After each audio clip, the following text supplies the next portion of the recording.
මේ ලෝකේ හරි අපූර්ව ආදර කතා තියෙනවා. ඒ අතරින් ඒක පාර්ශවික ආදර කතා හරිම විශේෂයි. මේ පොතත් ඒ වගේම ඒක පාර්ශවික ආදර කතාවක් ගැන. ආදරණීය සංචරණී, මේක ඔයාටයි. ඔයාට පුළුවන් දවසක ආයේ පරිසරයට යන්න. ඔයා යන්නේ ජනවාරි සිට අප්‍රේල් අග දක්වා කාලයක නම් ඔයාට අර ලස්සන මැයිමාරගහේ මල් පිපිලා තියෙනවා බලා ගන්න පුළුවන්.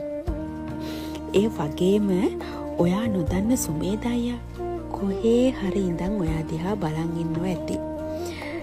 මම හිතන්නේ ඔයා සුමේද අයියව නොදැන ඉන්නව නම් වෙන්න බෑ. ඔයා සුමේද අයියව දන්නවා. ඔයාගේ හිතෙත් සමහර විට සුමේද අයියට කියන මොනවා හරි දෙයක් තියෙන්නේ නැති. මේ කතා පොත කියවන්න. සුමේද අයිය ගැන දැනගන්න. ඔහු හරිම අපූර්ව මිනිසෙක්. ඔහුට හරි අපූර්වට කෑම හදන්න පුළුවන්. ඒ අපි හිතන විදිහ කෑම නන් නෙමෙයි. අපි නොහිතන විදිහේ නොහිතන රසක කෑම තමයි ඔහු හදන්නේ. ඔහු හරි අපූර්ව මිනිසෙක්. ඉතින් ඔයාලා මේ පොත කියවන්න. මම මේ පොත ගැන නම් වැඩි විස්තරයක් කියන්න යන්නෙම නැහැ.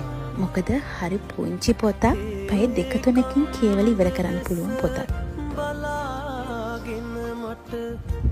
සංචරණී සුමේද ආදර කතාව.